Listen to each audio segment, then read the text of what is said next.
chasi Dom was a deg bonik baik du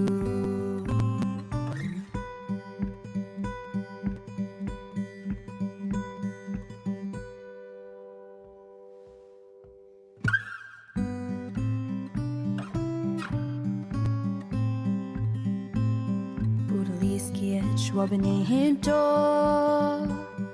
Knama Seed Lai Jadim Del Bedausen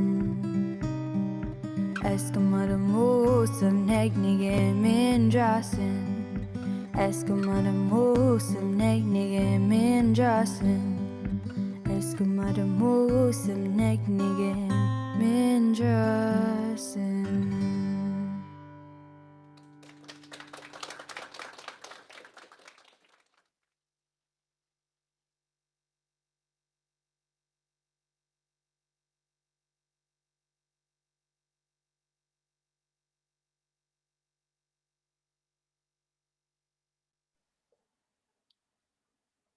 Good afternoon, everyone, and welcome to this very important webinar. Et bienvenue à ce webinaire très important. Avant de commencer, je veux commencer avec une reconnaissance du territoire. Ottawa est construit et bâti sur un territoire algonquin Anishinaabe non cédé.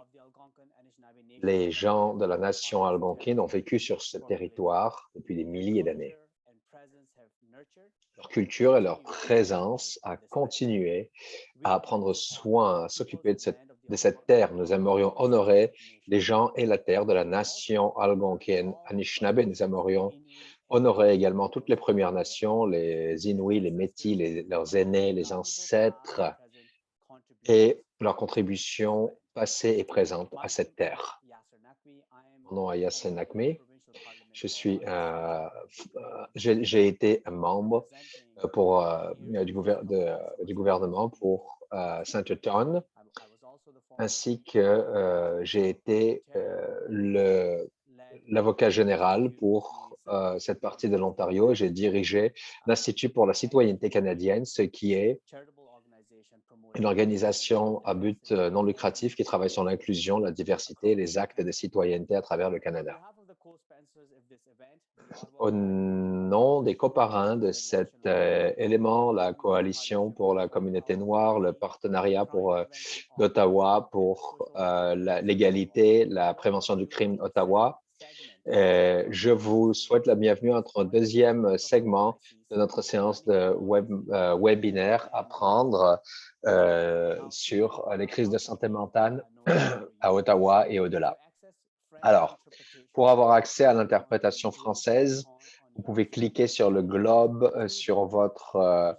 en bas de votre écran, sur la barre outils.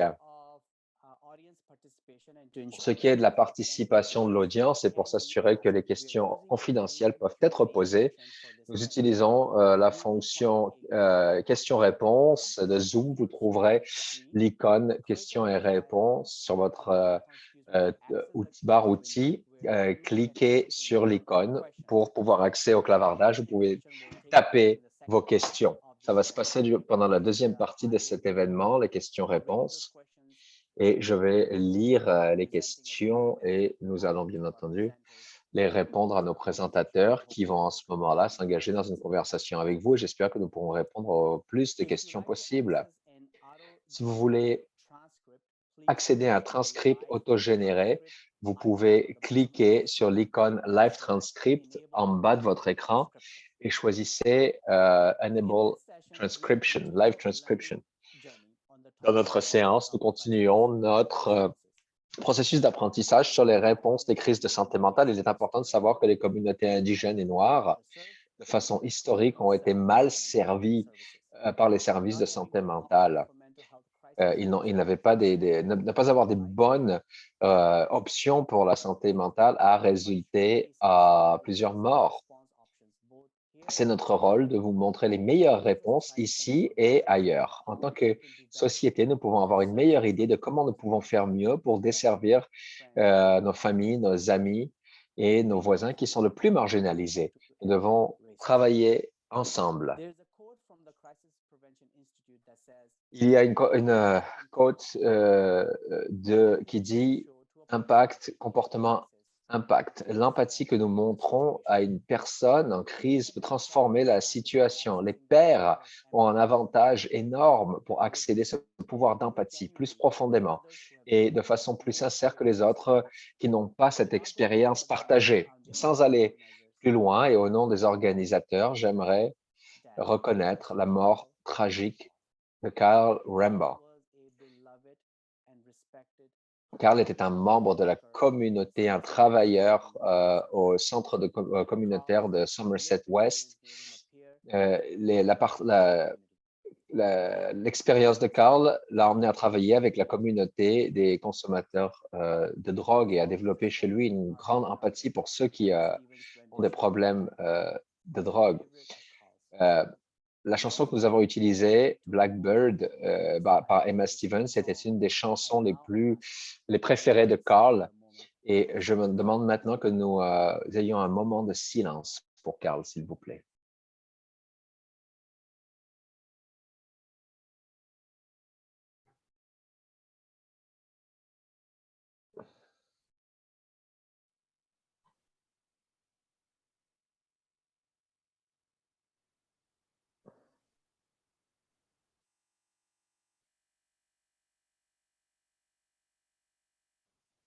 Thank you. Merci. In today's webinar, we have the honor Dans le webinaire d'aujourd'hui, nous avons l'honneur d'avoir des membres d'une équipe d'appui d'aide par les pairs. Je vais entendre les membres de DOP, comment ils ont utilisé leur expérience partagée et combinée avec d'autres meilleures pratiques pour aider à intervenir dans les temps de crise, ainsi que des interactions régulières qui aident à prévenir les crises. DOP, qui est pour Drug Overdose Prevention and Education, l'équipe de réponse, offre des services de sensibilisation aux membres isolés de la communauté dans trois zones de desserte d'Ottawa. Les services se concentrent sur le traitement, la prévention et la réduction des méfaits parmi les utilisateurs de drogue. Alors maintenant, nous sommes très heureux d'avoir 3 membres de l'équipe DOPE. Je vais passer le microphone virtuel à Anna Hintz qui va se présenter elle-même ainsi que les autres membres de son équipe et faire une présentation.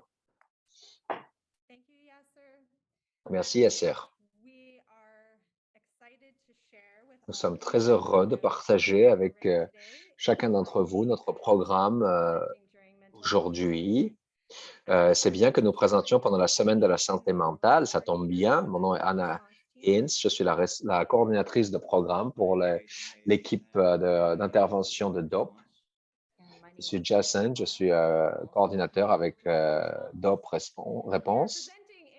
Nous présentons dans notre équipement de protection personnelle. Alors, nous représentons l'équipe de DOP aujourd'hui. Comme Yasser sait, c'est Drug Overdose Prevention and Education, l'équipe de réponse. Nous travaillons dans 3 zones de desserte, Ottawa, Carleton, Somerset et Centerton. C'est un programme qui a été rendu possible à travers une contribution financière de Santé Canada. Nous avons commencé en septembre 2019 et nous avons pour l'instant 3 ans. Un programme avec un mandat de 3 ans. Alors, DOP, c'est un centre de services livrés par les pairs à Centerton, Carleton et Somerset West pendant les heures non traditionnelles. Le projet se concentre à améliorer la promotion de la santé, la prévention et le traitement et la réduction des méfaits parmi des personnes à haut risque et isolées qui utilisent des drogues. Alors, voici notre zone de desserte.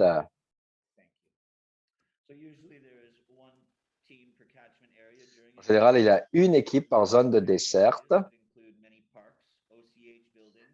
Donc ça, nous avons la bâtisse OCA et d'autres. Certains personnels marquent plus de 20 000 pas sur un quart de travail. Beaucoup le font à pied. Nous sommes très visibles. Nous avons des uniformes et des sacs à dos, des grands sacs à dos, et nous sommes reconnus par la communauté. Beaucoup de notre engagement est fait en rencontrant des gens que nous avons rencontrés dans le passé ou en nous présentant tout simplement. Alors ici, vous pouvez voir votre zone de desserte sur la carte et à quel point elles sont grandes. Alors, quel que soit le temps, nous travaillons dans ces zones de desserte. Alors, qu'est-ce que la réduction des méfaits? Beaucoup de personnes ont leurs propres idées. Certaines personnes ne savent pas ce que c'est. Donc, c'est une approche basée sur le client et basée sur la preuve, qui reconnaît le fait que les gens ont le droit de prendre leurs propres décisions sur leur mode de vie et leur santé. Les gens qui utilisent des drogues peuvent être souvent stigmatisés par les soins de santé et le résultat, c'est qu'ils ne font pas confiance aux soins de santé. Ils deviennent de plus en plus isolés. Les gens qui consomment des drogues méritent une approche qui est respectueuse, non jugementale et qui va répondre à leurs besoins spécifiques. Alors, comment est-ce que notre programme peut continuer à avoir la meilleure rééducation? Donc, la racine de la réduction des méfaits, c'est la communauté. Sans la communauté, il n'y aura pas d'approche de réduction des méfaits. Notre idée, c'est de réduire les méfaits. La consommation de drogue, ça crée de l'isolation, ça fait en sorte que les gens sortent de la communauté. Nous aidons les gens qui utilisent des drogues et ce n'est pas notre objectif de les convaincre d'arrêter d'utiliser des drogues ou de changer leur style de vie, leur réduction des méfaits. Ça travaille avec l'autodétermination. Donc, voilà un petit portrait de la crise des opiacés au Canada. Donc, le taux d'overdose, de mort d'overdose au Canada a augmenté de 8,4 à 12 pour 100 000 personnes et ça, ce sont des chiffres de 2016 à 2018. Et nous savons que en vérité, c'est pire que ça. 94% des overdoses se passent par accident. Et pour vous mettre dans le contexte de COVID, la pandémie a conduit à une fracture dans l'approvisionnement en drogue et ça a conduit des gens, c'est devenu plus instable, ça a conduit à plus d'isolation. Donc, ça vient de mars dernier, donc c'est pas très récent, mais on a eu 300 morts par overdose en Ontario entre mars 2020 avec 56 morts à cause du COVID. Donc, c'est un enjeu, un problème très pertinent. Nous avons perdu des milliers de personnes aimées à la crise des opiacés. Et bien sûr, c'est dû à la guerre sur les drogues et à la crise du fentanyl et carfentanyl. Le COVID-19 a empiré une situation qui était déjà mauvaise. La crise n'est pas suffisamment reportée dans les médias et elle est ignorée par les preneurs de décision. Et on se demande pourquoi, considérant que tellement de gens sont en train de mourir. Et pour vous donner une perspective au niveau d'Ottawa, donc ça, c'est une charte qui vous montre comment les morts par overdose continuent à augmenter à Ottawa. Nous n'avons aucun doute que le taux de mort, de décès a continué d'augmenter depuis 2017. Alors, notre approche de programme, qu'est-ce qui nous rend différents? Alors, l'équipe d'intervention de DOP, c'est des travailleurs communautaires qui viennent de la communauté des utilisateurs de drogue. Ils ont eux-mêmes cette expérience d'avoir utilisé des drogues illégales. Ce programme basé sur les pairs emploie la connaissance, l'expertise et les réseaux sociaux des gens qui ont déjà utilisé des drogues. Le personnel sont engagés pas à cause de leur passé d'utilisateurs de drogue. On travaille dans des heures non traditionnelles, de 17h à 23h. 7 jours par semaine dans la communauté, nous reconnaissons qu'il y a un écart de service, de continuité de service, parce que les services ferment à 17h, mais le besoin pour l'appui en santé mentale va au-delà de ça. Les travailleurs communautaires bâtissent des relations de confiance avec des membres de la communauté qui n'ont sinon pas confiance dans les travailleurs sociaux. Les gens qui utilisent des approches de réduction des méfaits, par exemple. Ça, c'est les objectifs de notre programme en prévenant les overdoses par opiacés. C'est un des éléments importants de notre programme, bien sûr, mais la plupart du temps, on participe à des activités de sécurité pour notre population, que ce soit en parlant pour quelqu'un dans une intervention policière, la police arrive et nous allons défendre les gens, ou un partenaire qui demande une intervention avec quelqu'un dont le comportement demande une intervention, quelqu'un qui a du mal, qui a des difficultés, quelqu'un que nous rencontrons dans la communauté, nous créons un plan de sécurité pour cette personne.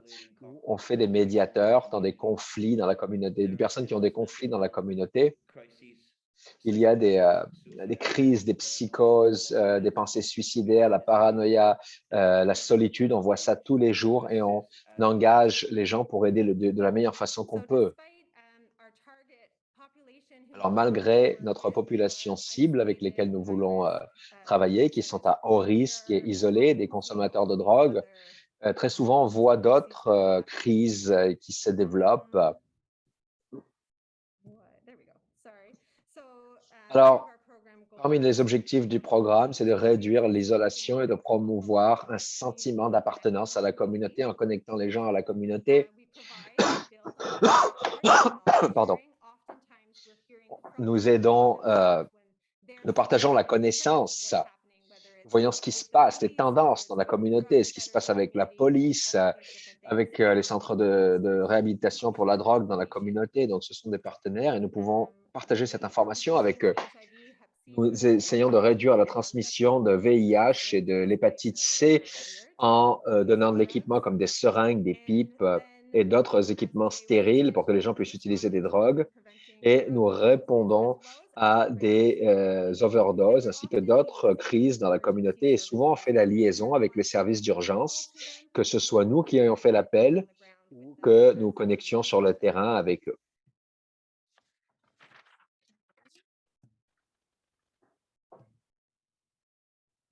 Oh, it's not going to the next slide, guys. There we go. Ah, Sorry. voilà la prochaine diapo. Donc, on donne de l'éducation sur la réduction des méfaits à la communauté. On va également fournir le naloxone pour bloquer les overdoses et former les gens sur comment administrer le naloxone. On collabore avec des volontaires qui sont des pairs pour s'engager, pour engager les gens isolés dans notre programme. Nous référons et accompagnons nos clients à des rendez-vous et nous les connectons avec d'autres services au niveau du logement, du médical. Et finalement, on s'occupe de se débarrasser de façon saine des seringues et d'autres équipements qui sont trouvés dans notre communauté. Donc, nos membres ont affaire à des situations très difficiles dans la communauté. Nous faisons beaucoup de formations.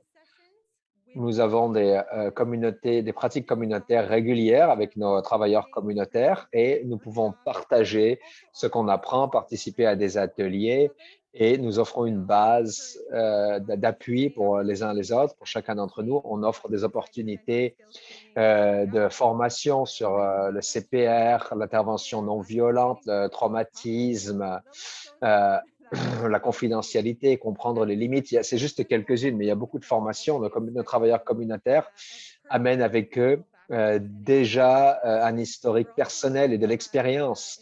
Nous avons de la chance d'avoir le programme d'assistance aux employés qui est disponible pour tout notre personnel. Nous avons un superviseur clinique sur place et l'équipe, ça c'est très important, ils s'aident les uns les autres dans le travail qu'ils font. Et c'est un programme d'aide mutuelle également.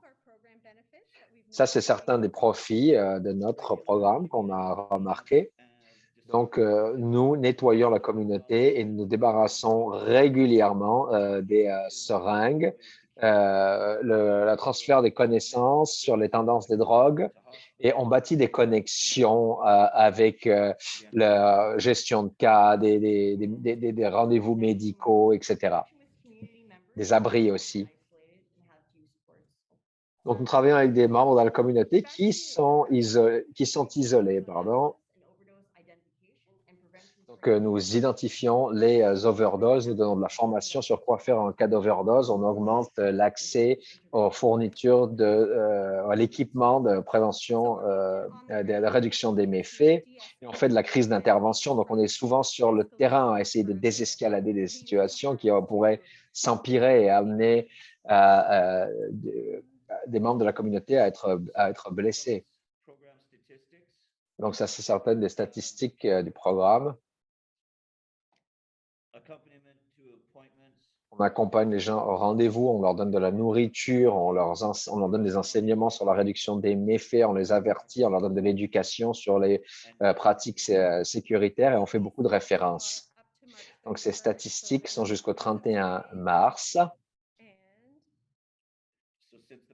Jusqu'ici, depuis que le programme a été lancé en 2019, nous avons fait 19 666 connexions et ça continue. Ça, c'était jusqu'au 31 mars 2021. Depuis septembre 2019, nous nous sommes débarrassés de façon sécuritaire de 113 331 seringues. C'est beaucoup de seringues. Nous avons donné de la formation sur la naloxone à plus de 200 personnes. À 281 personnes. On a distribué 2657 kits de naloxone dans la communauté. On a administré de la naloxone à 37 personnes qui avaient des overdoses de drogue. Et probablement, il y en a qui ne sont pas rapportés, donc plus que ça, en fait. Ça, c'est la rétroaction de la communauté. Très souvent, quand on travaille, les gens nous donnent leur rétroaction, nous disent ce qu'ils pensent du programme, et ça, c'est quelques exemples. Quelqu'un, par exemple, qui a dit « Je pense que le programme est formidable, ça amène des choses à ceux qui en ont besoin, et quelquefois, on est trop malade, alors merci, et je veux vous remercier pour le travail, et je veux faire le travail que vous faites. Ça a ouvert mes yeux à quel point la crise du fentanyl et à quel point une overdose peut se passer très vite. Je suis tellement content d'avoir une autre ressource plutôt que de juste appeler la police parce que je ne sais pas quoi faire d'autre. Quelqu'un a dit, je pense que ce que vous faites, c'est formidable. D'accord. Vous rencontrez ceux qui ne peuvent pas aller à leur rendez-vous, vous rencontrez des gens où ils sont, dans un endroit où ils se sentent en sécurité. C'est formidable que vous êtes là parce que certaines personnes que je connais ne se sentent pas confortables à aller sur place parce qu'ils ne veulent pas que les gens savent qu'ils utilisent des drogues ou qui ils sont. Alors, le stigma, c'est quelque chose de réel et au moins, vous êtes là à connecter, à faire des connexions avec des gens qui sont toujours seuls. Ça venait d'une autre personne qui a reçu notre programme. Ça, c'est d'autres. En travaillant avec des clients, je me rappelle de ma formation dans les traumatismes. J'ai utilisé ma formation sur le naloxone dans des situations d'overdose. J'ai utilisé les aptitudes que j'ai apprises de déescalation dans certaines situations de haut stress. Une autre citation.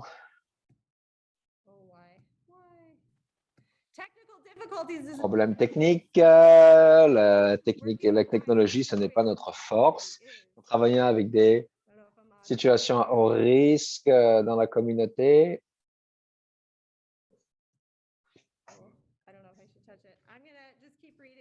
Je vais juste la lire et peut-être que ça apparaîtra à l'écran.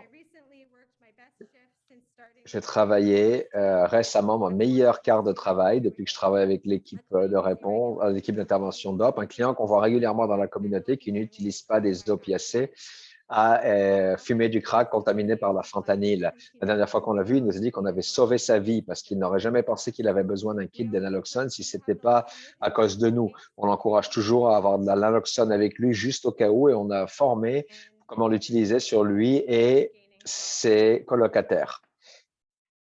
Et finalement, j'ai appris l'estime de moi-même. C'est une autre citation. Alors, comment est-ce qu'on peut travailler ensemble. Ce n'est pas juste les entreprises et les clients qui bénéficient de ce programme. Ce programme a été très positif à beaucoup de personnes de différentes façons. Nous avons de la chance d'être faire partie d'une équipe qui est qui travaille tellement dur. On cherche toujours des opportunités de se faire des connexions et collaborer avec des partenariats pour pouvoir aider les individus isolés. Comment est-ce qu'on peut travailler ensemble, collaborer avec les partenaires et les membres de la communauté pour identifier les gens à haut risque? On donne des ateliers sur place au centre communautaire, au personnel. On est ouvert à d'autres idées pour travailler ensemble. On cherche toujours d'autres façons de se connecter avec des gens isolés qui ne sont d'habitude pas connectés. Donc, c'est un travail en progrès constant. Oh, j'étais un peu plus loin, d'accord. Alors, pour vous donner une idée de à quoi ça ressemble notre travail, vous voulez partager quelques scénarios que nous rencontrons régulièrement. Quelquefois, tout ça, ça peut se passer juste dans un quart de travail. Et ça c'est des exemples qui peuvent avoir un impact dans le travail qu'on fait sur la communauté. Alors, premier scénario, on établit un rapport avec un client dans la rue et le résultat, c'est une relation à long terme, une connexion avec d'autres aides et le client nous réfère à d'autres clients. Scénario numéro 2, on reçoit un appel d'un voisin sur quelqu'un qui utilise de la drogue dans un parc. On peut essayer de les aider plutôt que d'appeler la police. Scénario 3, on répond à une overdose dans la communauté et nous faisons une formation sur la réduction des méfaits avec les services de police d'Ottawa. Quatrièmement, on se connecte avec le colocataire de quelqu'un qui utilise des drogues. On leur donne une formation sur l'analoxone et comment reconnaître une overdose pour qu'ils soient capables d'aider et de sauver la vie de leur colocataire. Donc, tous ces exemples qu'on montre, certains ne sont pas tous avec notre population cible, mais parce qu'on est dans la communauté, on atteint toujours cette population cible, mais de façon indirecte. Et on se fait des connexions avec les autres membres de la communauté qui ne sont pas à haut risque, mais qui ont un impact sur ces personnes qui sont à haut risque quand ils les rencontrent. Alors, offrir cette opportunité d'éducation et de mettre un visage humain sur avec qui ils travaillent, c'est très important. Alors, comment est-ce que vous pouvez nous contacter? Parce qu'on aime avoir des nouvelles des gens. Alors, contactez-nous. Si vous voulez faire partie de notre programme, vous pouvez nous donner un appel. Nous avons des posters un peu partout également et il y a un lien dans le clavardage également, mais on peut vous fournir des copies également.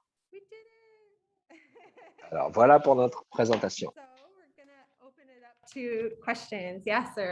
Alors, nous allons maintenant ouvrir pour des questions. Alors, merci pour votre enthousiasme. C'est un travail très important. Et comme vous l'avez mentionné vous-même, vous sauvez des vies. On ne peut pas mettre une valeur là-dessus. Alors, merci pour partager votre connaissance. Juste pour rappeler à tout le monde qui participe à ce webinaire que nous vous encourageons à taper vos questions en cliquant sur l'icône questions-réponses et nous allons voir ces questions. Nous allons faire de notre possible pour répondre au plus de questions possibles. Je vois qu'il y a déjà des très bonnes questions qui rentrent. Alors peut-être que je peux commencer avec une ou deux questions. Je l'ai mentionné, j'ai eu l'honneur de servir la communauté comme un membre du Parlement en 2007, à la fin de 2007 et au début de 2008. Un des enjeux sur lesquels j'ai travaillé avec le centre de santé de Somerset communautaire, c'était d'obtenir du financement du gouvernement provincial pour un programme de réduction des méfaits, pour s'assurer que quand on doit nettoyer, par exemple, l'équipement de drogue, la paraphernalia, qu'il y ait une équipe mobile qui travaillait dans la communauté pour aider à nettoyer, pour aider les membres de la communauté des utilisateurs de drogue à avoir des seringues qui soient propres, par exemple. Est-ce que vous pouvez nous expliquer comment ce programme DOPE est différent de ce qui a été fait dans le passé par le Centre communautaire de santé de Somerset, par exemple, et comment c'est une évolution sur la façon qu'on donne les meilleurs services de réduction des méfaits dans la communauté? I would say that we Je ne complement. dirais pas que c'est meilleur ce qu'on fait, je dirais que nous complémentons les autres programmes. Donc, le centre communautaire de Somerset et d'autres agences ont toutes sortes de réductions des méfaits, des programmes de réduction des méfaits. On a un site de traitement où les gens peuvent aller utiliser sans avoir peur d'être marginalisés, qui est supervisé par des travailleurs de santé et des infirmières, incluant des travailleurs communautaires. Nous avons des travailleurs communautaires dans tous nos services. Et je dirais qu'on se complémente les uns les autres et on peut aligner la façon dont on connecte avec les autres. Ça, c'est à Somerset West et avec les autres agences à Saint-Euton et Carlington. On continue, encore une fois, nous bâtissons sur les approches existantes et les opportunités d'éducation pour notre centre, leur centre, et tout ce qu'on fait, c'est grandir et apprendre les uns des autres ensemble. On est là dans la communauté tous les jours, on est vraiment dans le visage des gens, on est très confiant. Donc, c'est une autre branche, disons, sur comment connecter avec tous les autres programmes et services qui existent. On a une autre question très importante de la coalition santé mentale noire et de Minwashin Lodge. Et c'est de quelle façon ce programme est efficace pour aider les gens des populations noires et indigènes dans la communauté? C'est une bonne question. Donc, notre population cible, ce sont les gens qui sont à haut risque et isolés et qui consomment des drogues. Donc, ça peut être des gens de la communauté noire et indigène et d'autres communautés. At Somerset West, À Somerset West, par exemple. It's an alarm and not a phone, which is C'est great. une alarme, ce n'est pas une sonnerie de téléphone qu'on entend. We have a health equity committee here at Donc, nous avons un comité d'égalité sur la santé à Somerset West. Et on se concentre sur des enjeux d'inclusion. Nous avons une politique antiraciste et une politique d'inclusion.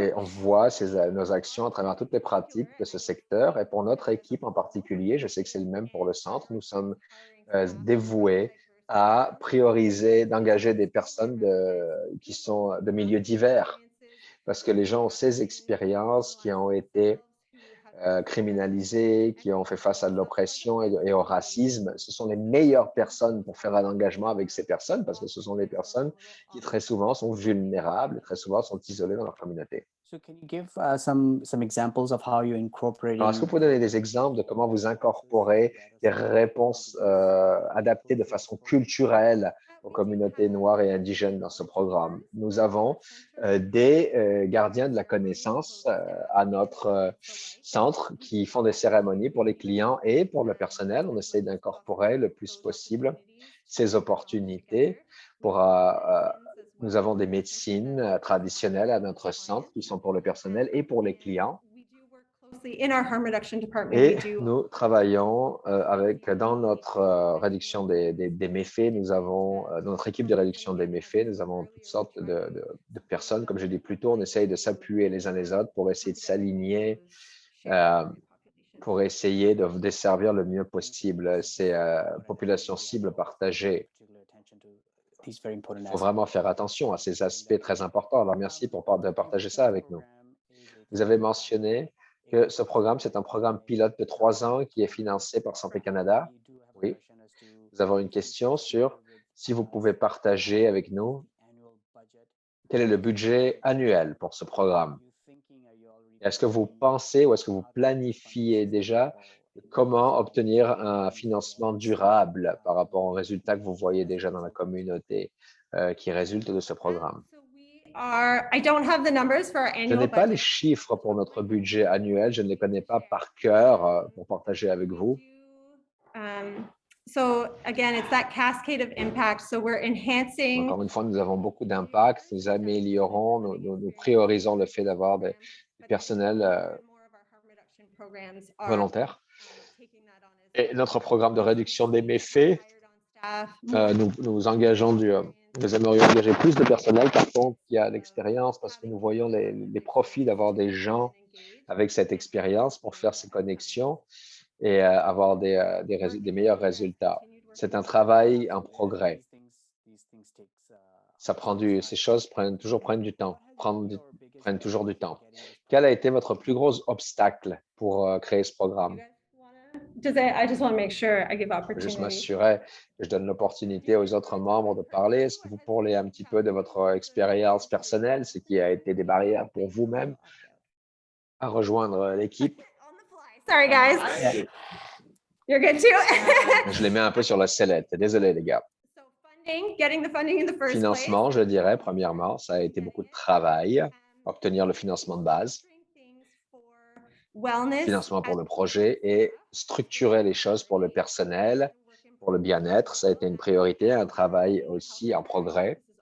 Et en tant que centre communautaire de santé, c'est déjà important pour notre personnel et avoir un personnel qui a tellement de diversité dans les expériences qu'ils ont vécues et comment on continue à bâtir des accommodations pour ce personnel, s'assurer que tout est aligné pour le personnel et le succès durable.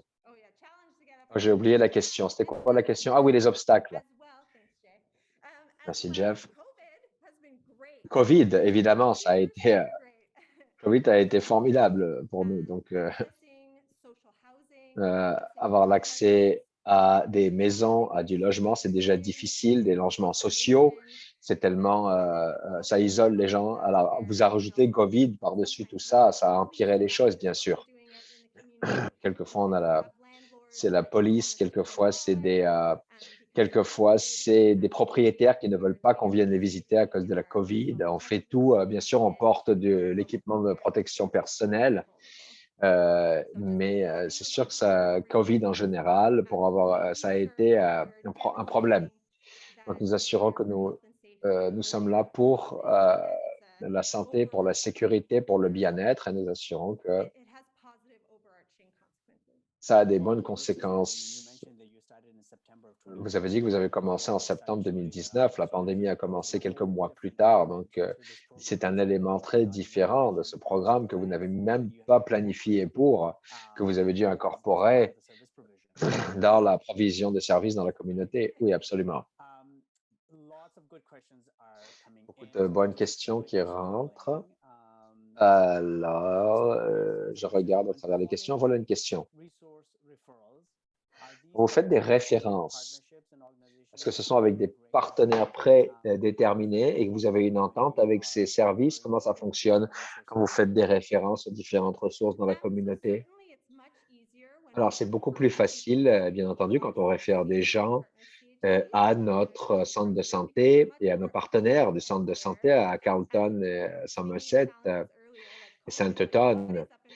On parlait des obstacles, COVID, qu'est-ce qui se passe, qu'est-ce qui est ouvert, qu'est-ce qui n'est pas ouvert, à quoi les gens peuvent accéder. Donc, ça a été quelque chose qu'on apprend au fur et à mesure parce qu'on ne va pas faire une référence à quelqu'un et le service est fermé ou ils vont avoir de la difficulté parce qu'ils n'auront pas de masque à ce rendez-vous, ce genre de choses.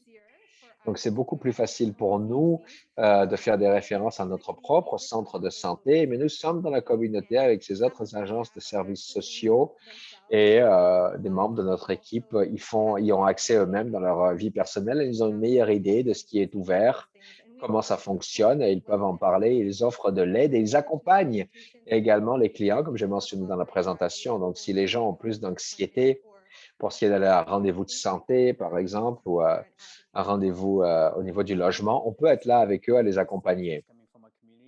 Cette question vient de nos partenaires dans la communauté. Comment est-ce qu'un membre de l'équipe référait un client au programme DOPE? Ça vient de différentes façons. Quelquefois, ça vient d'un travailleur de la santé, quelquefois, c'est une agence de services sociaux. Et très souvent, c'est la meilleure façon, c'est quand une personne elle-même, ils viennent nous voir et ils nous trouvent, on a notre numéro de téléphone, les gens nous appellent, c'est un contact direct et on les contacte tout de suite. Si c'est en dehors de nos heures de service, on essaye de les voir le soir même. On est très au courant que c'est dans le présent que nous allons changer les choses. Quand ils sont motivés, quand ils font cet appel, il faut absolument intervenir immédiatement et on fait le mieux possible pour travailler dans ces circonstances. Très souvent, je trouve que si j'ai, par exemple, un fournisseur de services de logement qui nous réfère quelqu'un, si cette personne ne veut pas nous voir, on ne peut pas les forcer. Il n'y a rien qu'on peut faire, mais on peut faire des suivis quand même de temps en temps. Vous ne voulez pas nous parler aujourd'hui, peut-être qu'on peut continuer quand même à venir vous voir. Yeah, yeah. Can you speak to your relationship Est-ce que vous pouvez parler de votre relation avec les services de police d'Ottawa dans la livraison de ces services? Are there challenges? Are there opportunities here? Is there Est-ce qu'il y a des opportunités? Est-ce qu'il y a des obstacles? Est-ce qu'il y a beaucoup d'éducation qui se passe avec les services de police d'Ottawa, les membres de la communauté qui utilisent des drogues, par exemple? Oui, 100%. C'est une très bonne question, en particulier parce que nos heures de programme sont quand il n'y a pas beaucoup d'autres agences qui travaillent. Au début du programme, on a fait beaucoup de présentations à des plateaux, à des unités, à les travailleurs de première ligne dans la police qui sont dans la communauté pour leur dire qui nous sommes. Ne nous arrêtez pas quand vous nous voyez pour qu'ils apprennent à nous connaître, de parler un petit peu de ce qu'on fait, pourquoi on le fait, comment on peut travailler ensemble, parce qu'on peut vraiment travailler ensemble. Ce n'est pas toutes les situations qui demandent la présence de la police. Donc, on essaye de naviguer ça avec la police. On voit comment quelquefois, les gens ne sont pas au courant de ce qui se passe, de ce qu'ils font quand ils sont sous l'influence des drogues. Par nature, toute notre population cible est criminalisée. Quelqu'un qui utilise une drogue illégale est un criminel par définition. Alors, nous pensons qu'ils méritent des soins de santé et de l'aide. Donc, comment est-ce qu'on peut connecter avec la police et comment ces conversations peuvent continuer à se passer? On est très actifs avec les policiers de notre communauté dans notre zone de desserte. Ils sont très supportifs. On va avoir aussi des séances d'éducation avec les nouvelles recrues. Ça s'est ralenti un peu avec la COVID, mais on espère continuer, comme on a mentionné avant. On veut humaniser ce qui se passe et avec qui les gens ont des interactions. Quelquefois, j'ai des membres du personnel qui se font arrêter par la police à cause de leur look, à quoi ils ressemblent, à travailler dans la communauté. On a eu des commentaires négatifs quelquefois, mais on est capable de rester professionnel. Que ce soit de mauvaise intention ou pas, on est toujours prêt à avoir ces conversations, à vraiment défier ces narratifs de notre côté aussi. Si on voit que la police a des questions, nous sommes là pour avoir ces conversations avec eux. Parce qu'il faut qu'il y ait des meilleurs résultats en général pour la communauté. Il n'y a peut-être pas 100% d'acceptation de ces programmes, mais il y a quand même une conversation qui se passe avec les services d'Ottawa. Ils font un service très important d'une perspective des soins de santé dans la communauté. Votre programme est essentiel. Ça fait un énorme impact. Vous nous avez montré une diapositive sur la zone de desserte que vous couvrez. Ce sont les 3 centres de communautaires au centre-ville, Centerton, Carlington et Somerset West. Je vois beaucoup de questions dans notre clavardage, des gens qui disent « et Overbrook et Lowertown, ces autres zones de dessert. Est-ce qu'il y a des plans d'expandre votre programme à d'autres zones de dessert dans la communauté où il y a beaucoup de membres qui utilisent des drogues? Est-ce que vous avez des conversations avec des centres communautaires à Ottawa, dans d'autres zones de dessert, pour voir si ces programmes peuvent être élargis ou des programmes similaires peuvent être utilisés? Bien sûr, nous utilisons notre programme comme des opportunités pour d'autres agences, que ce soit des CHC ou d'autres, pour essayer de répliquer ce qu'on fait déjà. Je sais qu'il y a des agences qui font du travail similaire, ce qui est formidable. Nous avons appris beaucoup de choses d'eux et nous continuons à collaborer parce qu'il y a tellement d'apprentissage partagé. Un de nos objectifs, bien sûr, c'est de convaincre les gens que ce qu'on fait, c'est formidable, qu'on travaille très dur. Regardez les chiffres. parce que ces gars, on travaille beaucoup sur les statistiques pour être capable de démontrer, de valider le travail qu'on fait. Parce que c'est comme ça qu'on peut montrer ce qu'on fait aux bailleurs de fonds et aux autres agences. C'est à travers ces statistiques, démontrer le besoin et l'importance de ce qu'on fait. Oui, les données sont tellement importantes. On parle toujours d'une approche basée sur les faits. Et au niveau de la dépendance, de l'utilisation de drogue, de la santé mentale, ce sont des défis qui sont liés à la santé. Ce n'est pas des enjeux criminels. Et les données, ça permet de démontrer cela. Ça permet de montrer comment ces programmes font partie de la livraison de services de santé. Alors oui, les données sont très importantes.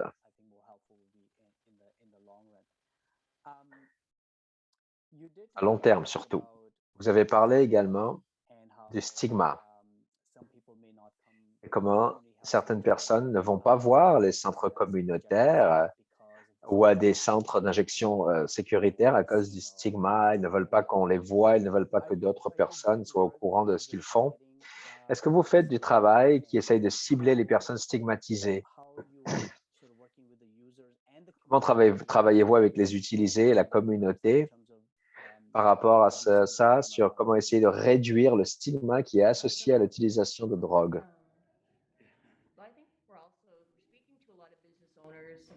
On parle beaucoup à des entrepreneurs dans la communauté pour essayer d'enlever le stigma. Beaucoup de gens n'étaient pas clairs sur quel était notre rôle pour ce qui est de parler des gens, par exemple, dans la rue.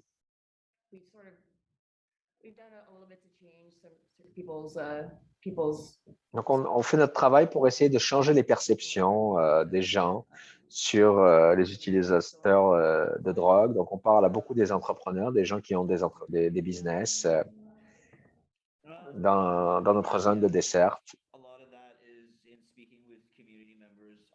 On parle aux membres de la communautaire, souvent qui ne font pas partie de cette communauté d'utilisateurs de drogue, et leur expliquer ce qu'on fait et d'où on vient. Alors, très souvent,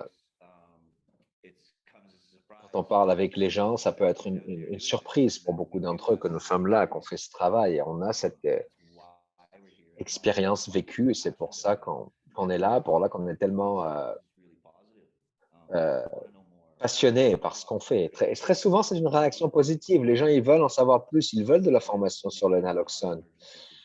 Ils veulent qu'on intervienne quand ce n'est pas des situations d'urgence. Alors, juste comprendre que tout le monde a besoin de pairs, que tout le monde a besoin d'aide. C'est un message qui passe très bien. Très souvent, même dans notre propre CHC, il faut qu'on dise aux gens, OK, ces rendez-vous ne va pas être accessible pour cette personne pour telle ou telle raison. Très souvent, ce n'est pas des mauvaises intentions, c'est juste que les gens ne comprennent pas, ils n'ont pas vraiment pensé. Ils disent, OK, ce rendez-vous est à 8 heures, il faut qu'ils arrivent avec leur centre carte de santé, qu'ils s'assoient et qu'ils attendent qu'on les appelle. Pour certaines personnes, ce n'est pas possible. Alors, quelquefois, casser ce stigma, ça peut être à travers des conversations avec nos collègues, quand ces personnes utilisent leur connaissance dans des situations de crise où la police et les services d'urgence sont là et ils voient leur expertise et leur professionnalisme. Ils peuvent témoigner de cela et souvent, ça change la vie des gens. Ils disent, OK, c'est un utilisateur actif de drogue, mais on peut voir ce que les autres approches, comment les personnes, on a tellement à offrir et nous sommes là pour aider et guider et donner de la formation continue. Et toutes les choses, ça tend à briser le stigma, justement.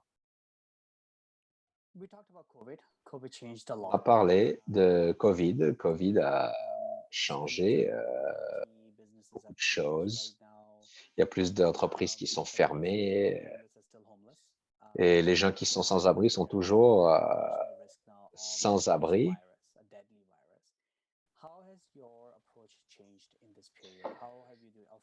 Comment est-ce que votre approche a changé pendant la période de la pandémie? À part de protéger vos travailleurs, bien entendu, toutes les précautions que vous prenez, c'est bien de vous voir ici vous êtes à la clinique, au centre communautaire et vous portez tous de l'équipement personnel, de protection personnelle. Dans la rue, qu'est-ce que les travailleurs voient de façon différente à cause de la pandémie, en plus que leurs problèmes de santé mentale et leur programme de drogue? Comment ça a affecté la communauté? Le problème, c'est la tension entre la priorité du COVID dans la vie des gens, euh, euh, sans parler de la réalité du risque. Nos clients sont à plus haut risque, ils ont des systèmes immunitaires compromis, ils ont de la malnutrition, mais ce n'est pas une priorité dans leur vie. Ils viennent d'avoir 2 fois une overdose. Ils ne savent pas où ils vont rester cette nuit-là. Ils ne peuvent pas trouver leur drogue. Viennent de se faire battre. On leur a volé leur drogue. En tout cas, il y a une liste de toutes les choses sur lesquelles les gens essayent de survivre et on rajoute par-dessus ça COVID. Et comme une de nos diapositives a montré, il y a eu 300 morts par overdose et ce sont juste celles qui ont été rapportées. Ça, c'était en Ontario et seulement 56 morts de COVID à l'époque. Je n'ai pas toutes les statistiques, mais je peux comprendre pourquoi ce n'est pas l'inquiétude la plus importante pour notre population. Alors, juste comme toutes nos pratiques sécuritaires d'injection, par exemple, on discute avec quelqu'un et on va juste leur donner un peu d'informations sur COVID en passant. On ne va pas mettre l'importance trop là-dessus. On va leur donner du désinfectant s'ils en veulent. On a tellement de la chance d'être dans un centre communautaire qui a toute cette information qui est à jour sur la situation, sur le COVID, où aller chercher leur vaccin et quand. On peut les aider à se faire vacciner, on peut les aider à se faire tester, par exemple, toutes ces choses. On a de la chance d'avoir cette information et tout ce qu'on peut faire, c'est l'offrir aux gens. On fait du filtrage pour les gens. On essaie de voir pour les symptômes. On essaie de les aider dans leurs options de santé, comme ce qu'on fait avec tout le reste, en fait. Ça fait partie de la conversation générale. Il nous reste 10 minutes et il y a encore beaucoup de questions. Donc, on va faire beaucoup de réponses, questions-réponses rapides. Il y a beaucoup d'intérêt dans le profil des individus que vous aidez. Est-ce que vous pouvez me donner une idée du groupe d'âge? Est-ce que c'est des adolescents, des gens qui ont plus de 18 ans? Est-ce que c'est surtout des gens plus vieux, plus des hommes, plus des femmes, les gens de la communauté LGBT? Est-ce que vous pouvez nous donner une idée? Ce que je peux dire comme ça, parce que c'est moi qui fais les statistiques pour notre programme. Voilà les données qui reviennent encore. On voit beaucoup de trans, on voit beaucoup de femmes. On ne fait pas les statistiques sur les démographiques des communautés racialisées, mais de façon anecdotale, je peux vous dire qu'on voit pratiquement tous les gens qui veulent nous voir, tant que ce sont ces personnes qui sont à haut risque overdose. Alors, quelquefois, on voit d'autres personnes juste parce qu'elles sont dans la communauté, mais on essaye de les référer à d'autres services. Le portrait pour la communauté des utilisateurs de drogue à Ottawa, si vous utilisez des opiacés, vous utilisez du fentanyl. Si vous utilisez des stimulants, vous utilisez le crack ou de meth ou la méthamphétamine. Alors, c'est ce qu'on voit dans nos services.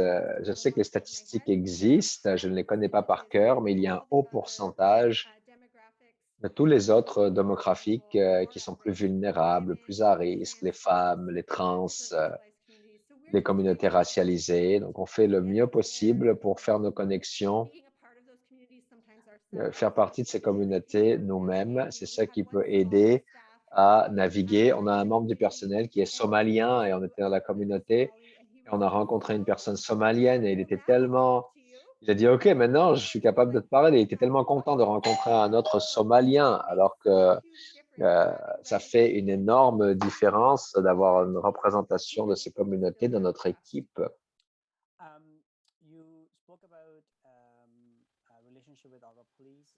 Vous avez parlé d'une relation avec la police d'Ottawa. Est-ce que vous avez aussi une relation avec les paramédics et les pompiers? Le centre, quand on a ouvert notre site et notre service, on les a invités. On voulait qu'ils se sentent confortables avec nous, qu'ils sachent qui on est, avec qui on travaille. Et souvent, c'est nous qui appelons les services d'urgence médicale et pas la police, parce que en général, c'est un scénario médical dans lequel on se retrouve, où on a besoin de les avoir pour aller. Des fois, on va faire des références à des abris, par exemple, comme les Shepherds of Good Hope. Et quelquefois, c'est les paramédics qui vont faire le transport, parce que sinon, ça peut prendre trop longtemps. Donc, on a une relation continue, qu'on continue à bâtir d'éducation mutuelle avec ces services. Si je veux référer une personne à vos services, est-ce que j'appelle juste le numéro de téléphone sur ce que vous avez partagé pendant ce webinaire? Et quelle est votre rapidité de réponse? Alors, comme j'ai mentionné, de 17h à 23h, quelqu'un va répondre à ce téléphone toute la soirée pendant ces heures-là et on va faire le mieux possible pour répondre tant que notre personne est dans notre zone de desserte. Si c'est en dehors des heures, les gens peuvent laisser un message et vont répondre pendant nos heures de service. Quelqu'un a demandé, vous travaillez avec la communauté des immigrants et des réfugiés, est-ce que vous êtes capable de fournir vos services dans différentes langues? L'anglais et français, bien sûr, mais est-ce qu'il y a d'autres langues? Oui, parce qu'on est financé par Santé Canada. On fait le mieux qu'on peut pour avoir au moins un taux d'intervenants qui parlent, la moitié de nos intervenants parlent français. Et après ça, le personnel qu'on a dans notre équipe peuvent parler différentes langues. Somerset West a une bonne interprétation, ce qui ne seront pas disponible de 17h à 23h, mais si la personne est intéressée, c'est quelque chose qu'on peut essayer d'organiser, la traduction, l'interprétation. Une autre question. Où est-ce que vous voyez des écarts dans les services que vous donnez? De quoi on a besoin additionnel dans la communauté? Est-ce qu'il y a des outils qui manquent? Les toilettes. Essentiellement les toilettes. Pendant le COVID, c'était inaccessible pour nous. On ne peut pas aller aux toilettes. Alors, imaginez les gens qui sont sans abri. Où est-ce qu'ils vont aux toilettes pendant la pandémie? Est-ce que vous avez d'autres choses? Je suis d'accord. Accessibilité aux toilettes, c'est le programme numéro 1. Si vous ne pouvez pas vous permettre d'être client, d'aller acheter une barre chocolat ou un café, on ne va pas vous laisser utiliser les toilettes, même dans les stations-service. Ça peut être plusieurs kilomètres jusqu'à ce que vous pouviez aller aux toilettes.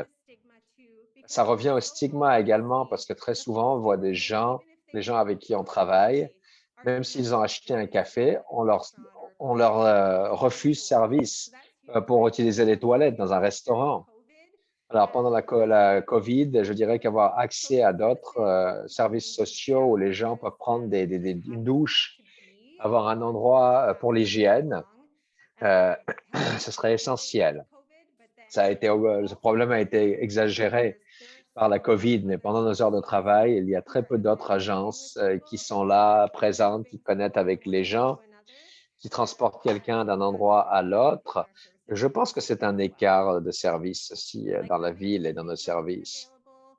Comme avoir un centre de soir, pas juste des centres de jour, mais des centres de soir. Quelqu'un dans d'autres zones de desserte ont commencé des services, mais il y a beaucoup d'endroits où il n'y a nulle part où aller pendant la nuit, par exemple. Laissez-moi poser cette question très rapidement. Donc, vous travaillez en dehors des heures de travail réguliers. Est-ce que vous parlez des services qui sont disponibles dans la communauté ou dans votre zone de desserte et qui travaillent en dehors des heures régulières et comment est-ce que cette relation travaille avec vous? S'il y a des services pour les membres de la communauté des utilisateurs de drogue. Alors, pour les gens qui utilisent des drogues au centre communautaire, on n'a que quelques minutes. Donc, on a un programme de fourniture d'équipement. Donc, c'est un programme de substitution pour les gens qui utilisent des drogues.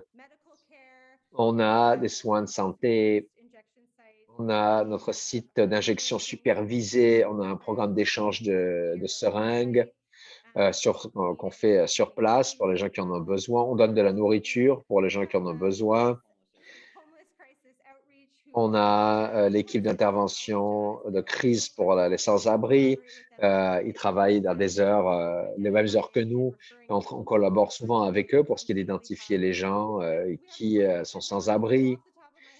Donc, ça, c'est juste, je vous dis ça comme ça, mais ça, c'est comme tout le monde serait bienvenu à utiliser tous les autres services qu'on a, les tests de VIH, de diététiciens. Alors, il y a beaucoup d'autres services, bien sûr, et c'est juste notre CHC. Carlington et Centerton, ils ont aussi des ressources importantes et on essaie toujours de faire la connexion. Écoutez, nous sommes à la fin de l'heure. Merci beaucoup. Merci pour tout ce que vous faites dans la communauté. J'espère que vous avez l'opportunité, vous et toute votre équipe, de vous occuper de vous-même. C'est très important ce que vous faites. Vous sauvez des vies. Vous faites de votre mieux pour améliorer la vie des membres de la communauté. J'adore votre enthousiasme. Votre énergie est palpable. Vous communiquez à travers un écran, mais on peut voir votre passion et le travail formidable que vous faites. Alors, merci encore et je veux remercier tous les participants. Il y avait beaucoup de très bonnes questions. On a fait de notre mieux pour répondre au plus de questions possibles. Merci à l'équipe DOPE pour avoir l'énergie de partager toute cette information. Alors, encore une fois, merci pour votre participation aujourd'hui. Je comprends qu'il va y avoir un sondage électronique qui va être sur votre navigateur quand on va finir le webinaire. Alors, aidez-nous à remplir ce sondage. Ça va nous aider à améliorer cette série. Et nous allons vous voir dans 2 semaines pour le prochain webinaire sur le même thème. Alors, merci beaucoup et profitez du reste de votre journée. Au revoir.